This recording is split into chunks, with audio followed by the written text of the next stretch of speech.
The alien queen was losing the war, until a human in the crowd rose to fight. The fall of Zethra, the twin sons of Zethra Prime, cast long shadows across the burning capital as Queen Vyra stood at the highest window of her crystalline palace. Below her, the city that had stood for 3,000 years was crumbling. Smoke rose from a dozen districts where the Dravok invaders had broken through the outer defenses. The screams of her people echoed through streets that once rang with celebration and song. Queen Vyra was tall even by Zethran standards, nearly 8 feet of elegant blue-skinned grace. Her people were known across the galaxy as philosophers and artists, builders of beautiful cities and keepers of ancient wisdom. They were not warriors, and now they were paying the price for that peaceful nature. The Dravok had come without warning 6 months ago. They were a brutal species, reptilian and massive, caring only for conquest and resources. Their warships had descended like a plague, and the Zethran military, unprepared and outnumbered, had fallen back again and again. Now the enemy stood at the gates of the capital itself. Commander Threeless entered the throne room, his uniform torn and stained with ash. He was one of her finest officers, but even he looked defeated. "Your Majesty, the eastern wall has fallen. The Dravok are pouring through. Our soldiers fight bravely, but we have no answer to their tactics. They overwhelm every position we hold." Vera closed her eyes. "How long until they reach the palace?" "Hours, perhaps less. We should evacuate you to the northern provinces while there is still time." "No." Vyra's voice was firm. "I will not abandon my people. If Zethra falls, I fall with it." In the streets below, chaos reigned. Zethran civilians ran in every direction, carrying what possessions they could. Children cried for lost parents. The elderly collapsed in exhaustion. Soldiers tried to maintain order, but fear had taken root too deeply. The beautiful blue-white buildings that made Zethra famous were now obstacles in a panicked retreat. Among the crowd, one figure moved differently. Marcus Chen was human, a merchant trader who had been on Zethra Prime when the invasion began. His ship had been destroyed in the first attacks, leaving him stranded on an alien world at war. For months he had survived by keeping his head down, but today something changed inside him. Marcus watched the Zethran soldiers trying to organize the civilians. They were failing. Their commands were too formal, too complex. People were too frightened to listen. He saw a bottleneck forming at an intersection where 3 streets met. In minutes, the crowd would crush itself in panic. He did not think. He simply acted. Marcus jumped onto a fallen statue and shouted in Zethran, a language he had learned for trade. "Listen to me. You need to move in groups, not all at once. Families with children, go left through that alley. Everyone else, split between the other 2 streets. Move quickly, but do not run. Help those who fall." A few Zethrans looked at him strangely. Humans were rare this far from Earth, and most aliens considered them weak. But something in his voice, the certainty and calm, made them listen. One family started moving left. Then another. Soon the crowd was flowing in organized streams instead of a panicked mob. A young Zethran soldier, Lieutenant Kess, stared at the human in amazement. "How did you do that?" Marcus jumped down from the statue. "Common sense. Fear makes people stupid. Give them simple choices and they will follow. Now help me set up barricades at those intersections. The Dravok will be here soon." Kess hesitated only a moment before nodding. Within minutes, Marcus had organized a dozen soldiers and twice as many civilians. They pushed carts into the streets, stacked rubble to create choke points, and positioned the few energy weapons they had at strategic angles. It was not elegant, but it was effective. When the first Dravok troops arrived, they expected an easy slaughter. Instead, they found narrow streets blocked by barriers, forcing them to bunch together. Zethran soldiers, hidden on rooftops and behind corners, fired down into the compressed formations. The Dravok, used to overwhelming opponents with brute force, faltered in confusion.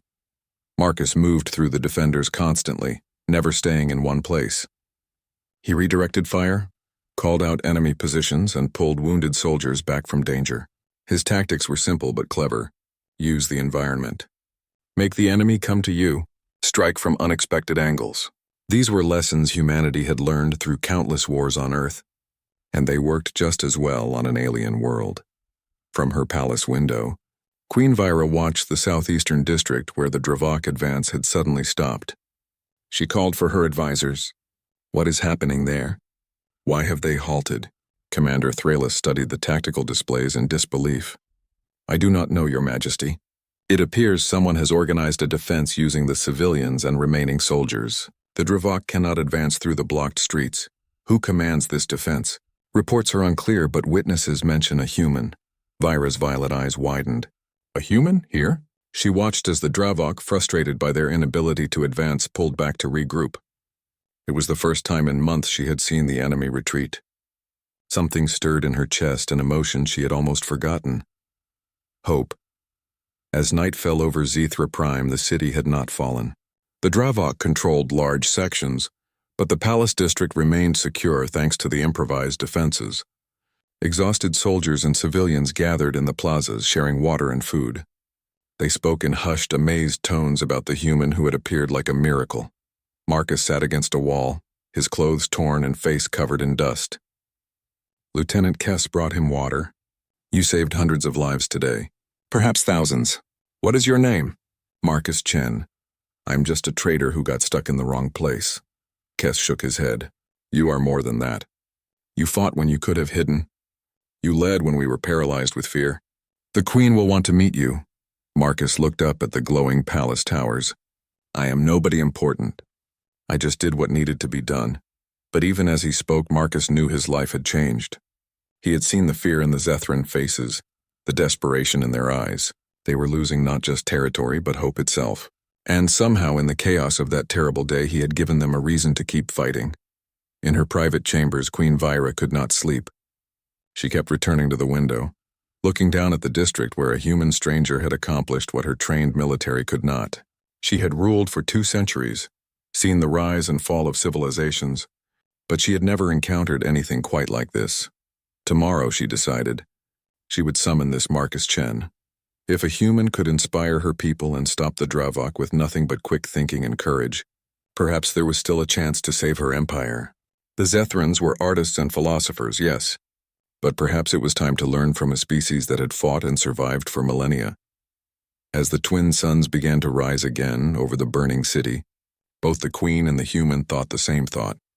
The war was not over, but for the first time in months, defeat was not inevitable. Something had changed in the streets of Zethra Prime, and the Dravok would soon learn that underestimating humans was a mistake they would regret. The human strategist Dawn brought new problems to Zethra Prime. The Dravok had not retreated far, merely regrouped beyond the city's inner ring. Their commanders were analyzing what had stopped their advance, and soon they would adapt. Marcus knew this. He had studied military history extensively during his years traveling the galaxy, and he understood that yesterday's victory was only temporary. He was checking the barricades when 2 royal guards approached him. Their crystalline armor caught the morning light as they bowed slightly.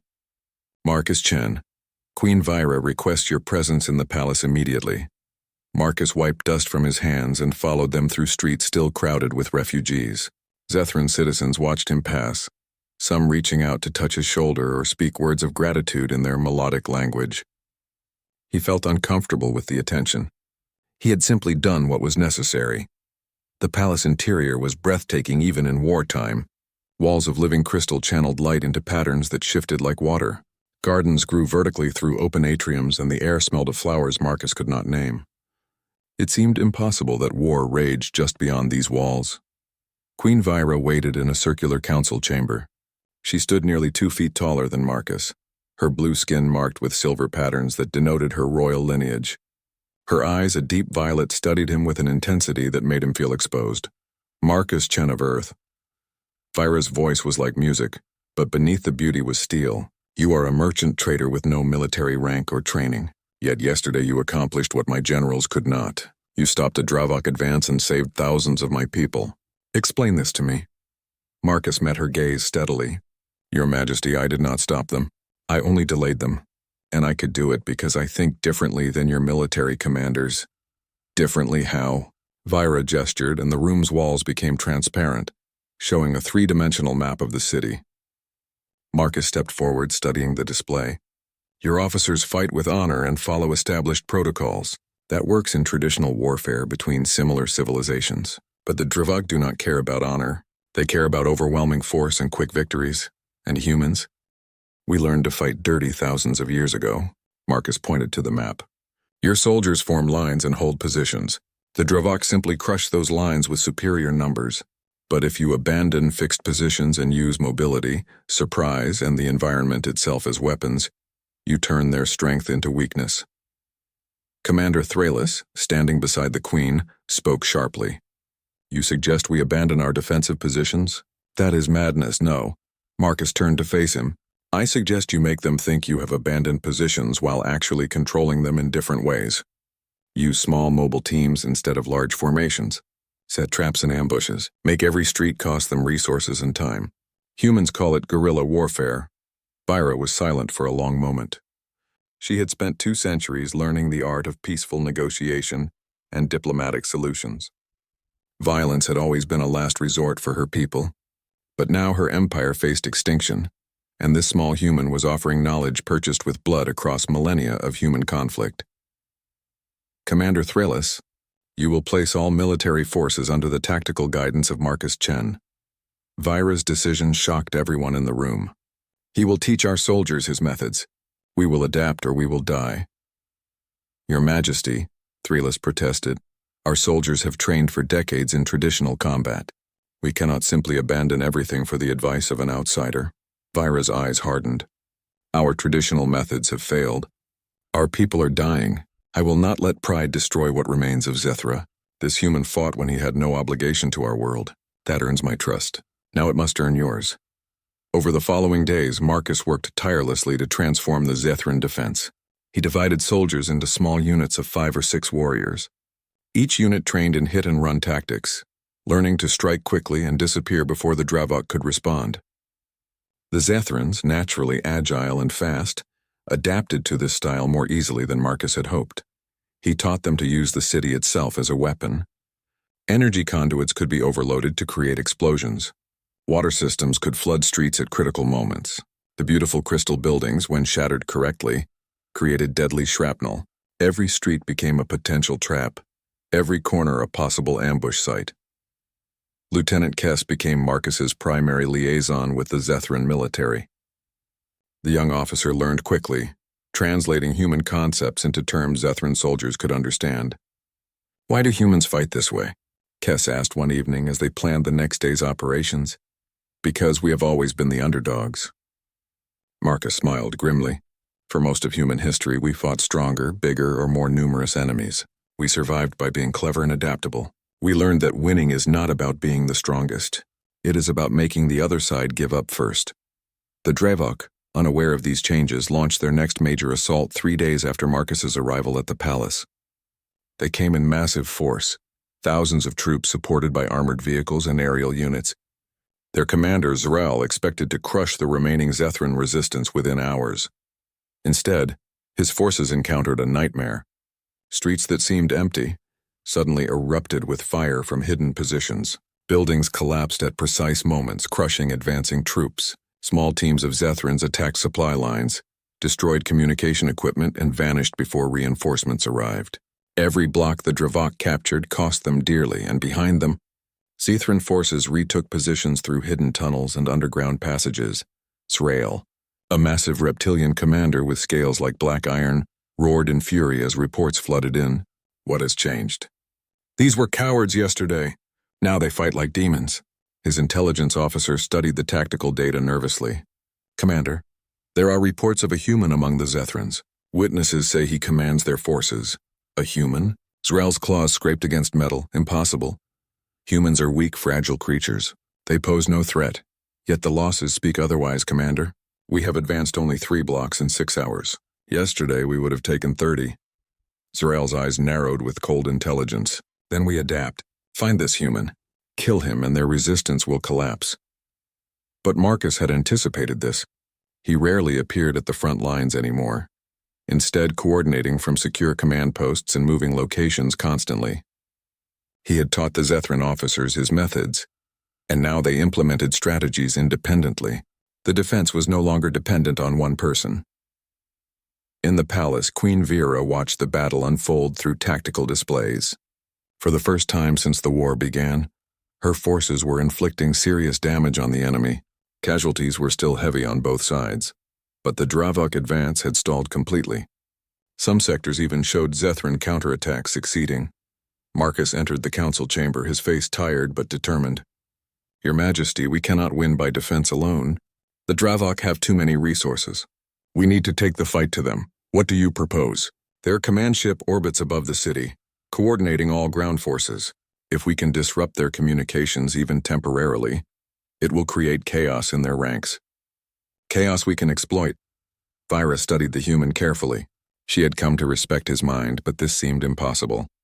How do you suggest we reach a ship in orbit? We do not need to reach it. Marcus pointed to the city's massive central power generator. Your people built this city's infrastructure to distribute energy efficiently. That same network can be weaponized. If we overload the system and direct the surge through the city's communication towers, we can create an electromagnetic pulse powerful enough to disrupt their systems for several minutes. Commander Threeless leaned forward. That could destroy half the city's power grid permanently. Yes, Marcus agreed.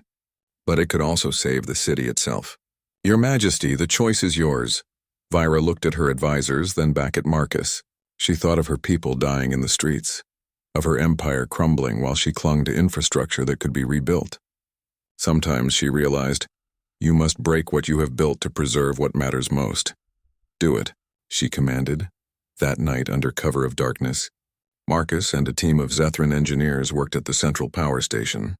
They reconfigured systems, bypassed safety protocols, and prepared to release more energy than the grid was ever designed to handle.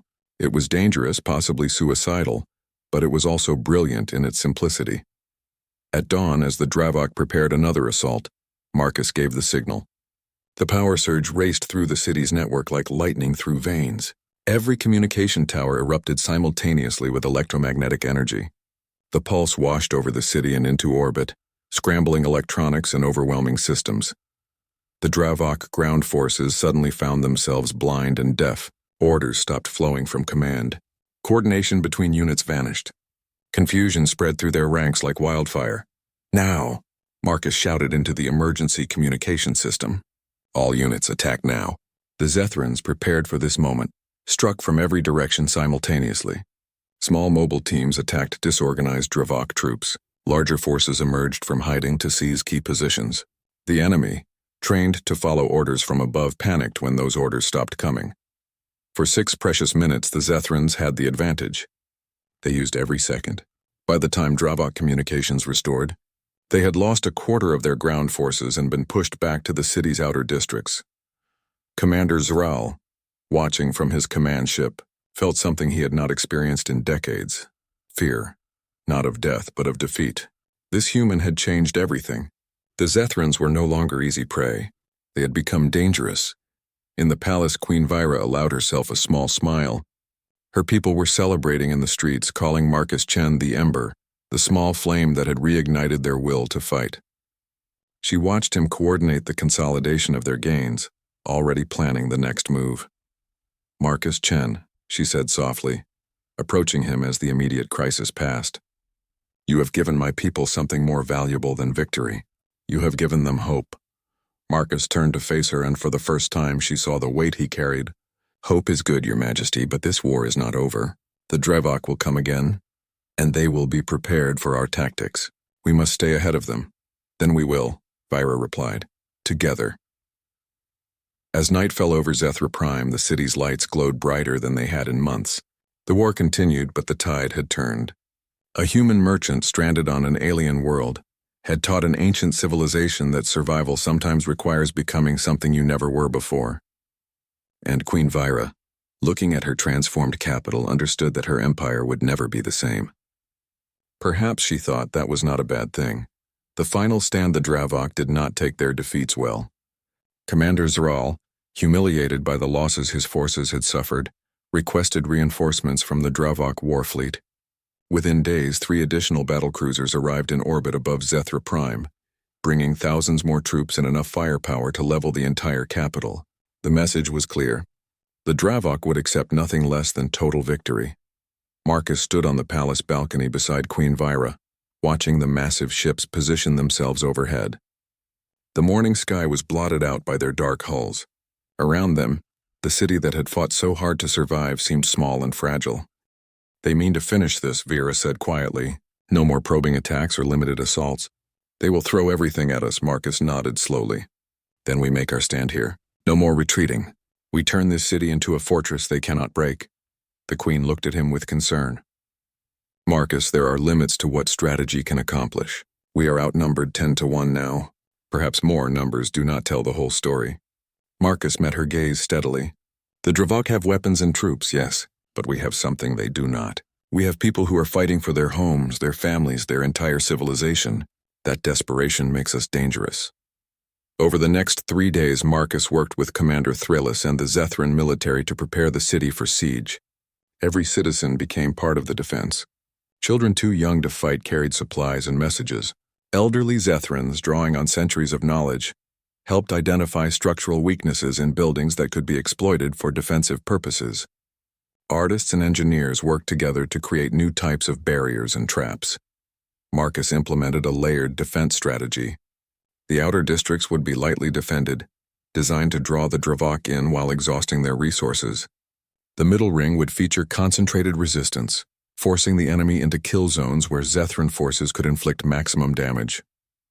The inner palace district would be the final fortress, protected by every remaining soldier and armed civilian. Lieutenant Kess, now promoted to captain after his exemplary service, coordinated the civilian defense units. He had learned Marcus's methods well and applied them with creativity that impressed even the human. Master Chen, Kess said, using the honorific the Zethrans had given Marcus. The people want to fight, but many are afraid. They see those ships above and wonder if courage is enough. Marcus placed a hand on the young captain's shoulder. Courage is never enough by itself, but courage combined with good planning and determination can achieve the impossible. Tell them that we are not alone in this fight. Every Zethran fighting in these streets carries the hope of their entire species. That is a powerful weapon. Queen Vyra spent her time moving through the city, speaking to her people directly. She had always been a distant figure, a ruler who communicated through intermediaries and formal ceremonies. But war had changed her as much as it had changed her people. She visited soldiers at their posts, thanked civilians for their service, and held the hands of the dying. Her presence reminded everyone what they were fighting for. One evening, she found Marcus alone in the command center, studying tactical displays. He had not slept properly in days, and exhaustion lined his face. She brought him a cup of Zethran tea, a gesture that would have been unthinkable for royalty before the war. You carry too much weight, she said softly. You are not responsible for saving my entire civilization alone. Marcus accepted the tea gratefully. Maybe not, but I got involved and now I cannot walk away. These people trust me. Your soldiers follow my strategies. If I fail them, thousands will die, and if you collapse from exhaustion, thousands will also die. Vera sat beside him, her tall frame somehow making the human seem even smaller. Marcus Chen, you have already given my people more than anyone could ask. You have taught us to fight, to hope, to believe in ourselves again. Whatever happens in the coming battle, you have saved Zethra in ways that matter more than military victory. Marcus smiled slightly, the first genuine smile she had seen from him in days. Your Majesty, has anyone ever told you that you have become quite good at inspirational speeches? I learned from a master, she replied, returning his smile. The Dravok assault began at dawn. It was unlike anything they had attempted before. Thousands of troops poured into the outer city districts from multiple directions simultaneously. Aerial units provided cover while armored vehicles smashed through barricades. The noise was deafening, and the ground shook under the weight of the invasion. The outer defenses, as Marcus had planned, gave way quickly. Zethran forces retreated in apparent disorder, drawing the Dravok deeper into the city. The enemy, emboldened by what seemed like easy progress, pushed forward aggressively. By midday, they had advanced halfway to the palace. Then the trap closed. The middle ring defenses activated all at once.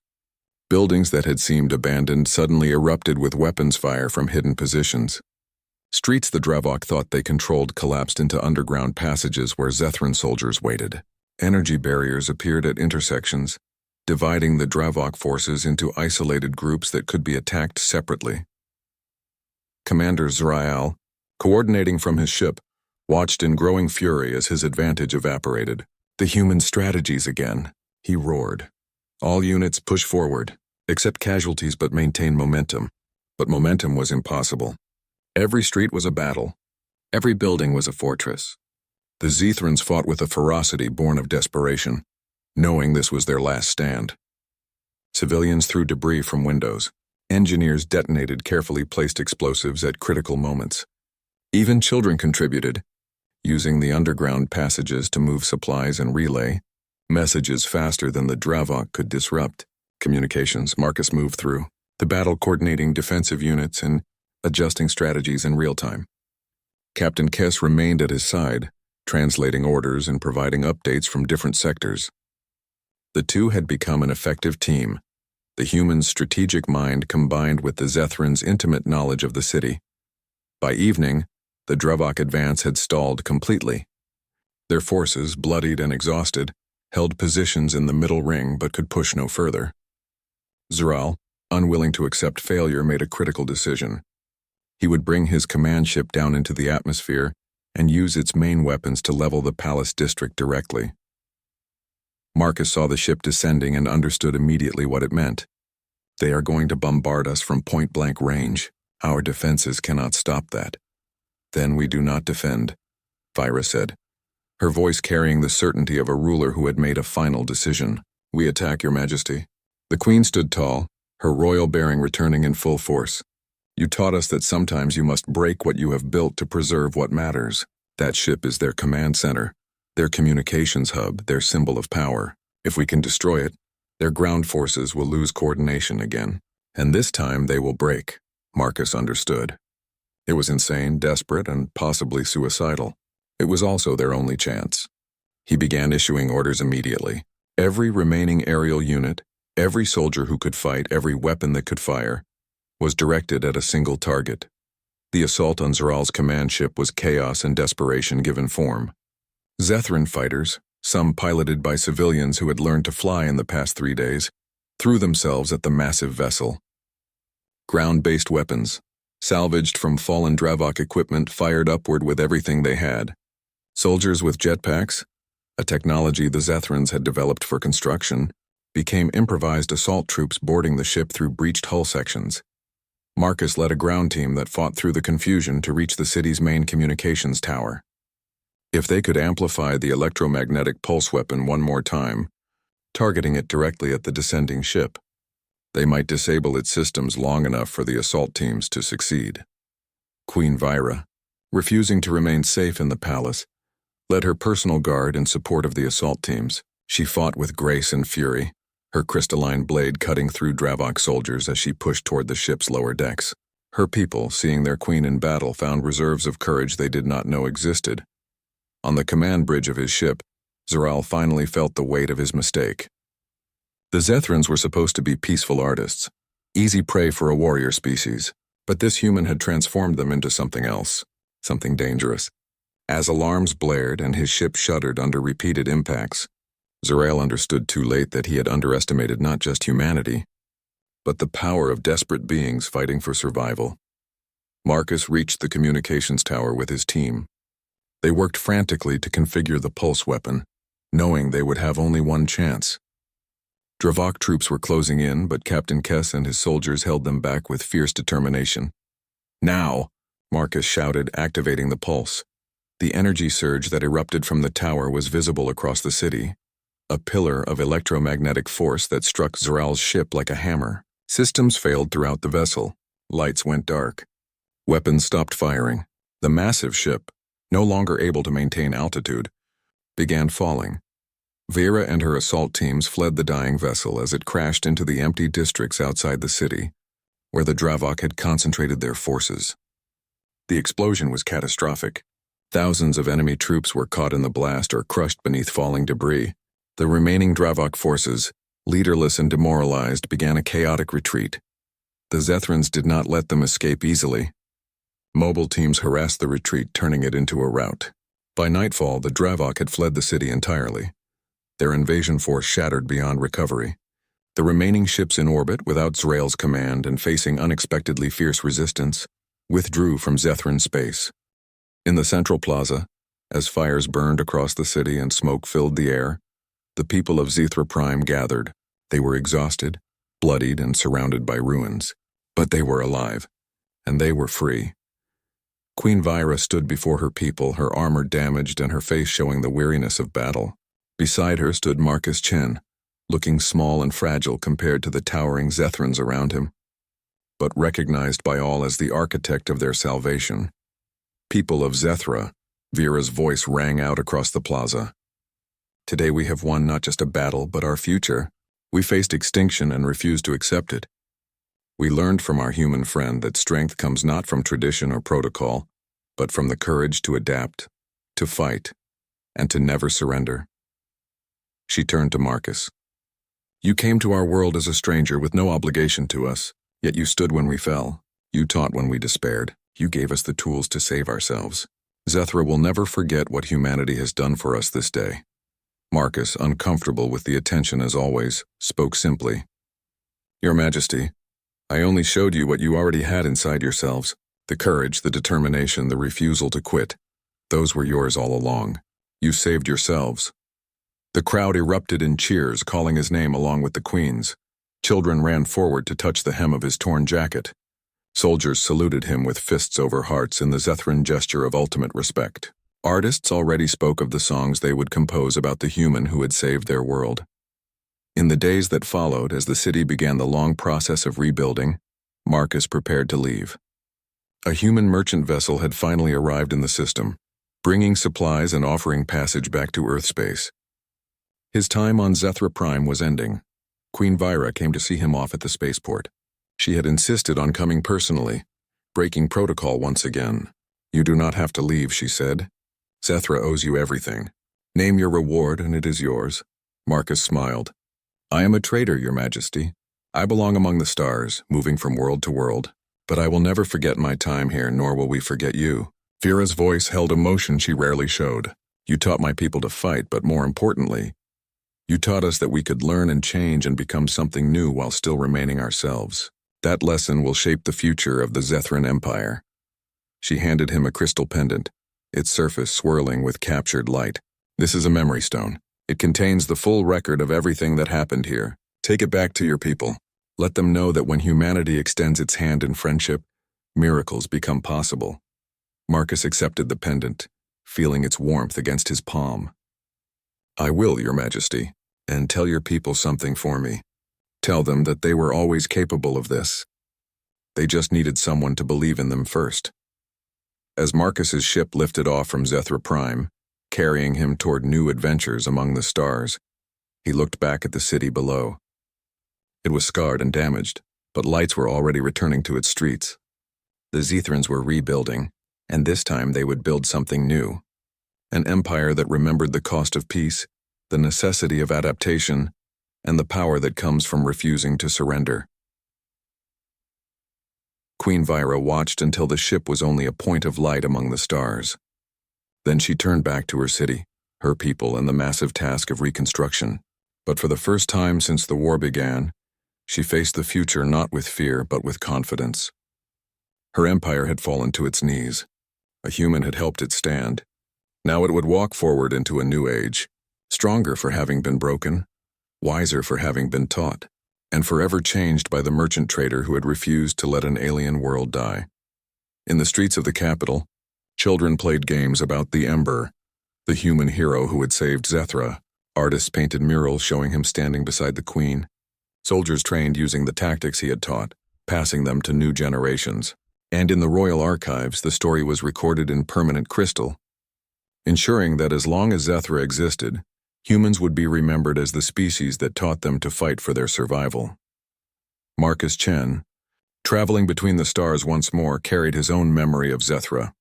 It reminded him that sometimes the most important thing one person can do is refuse to walk away when others need help.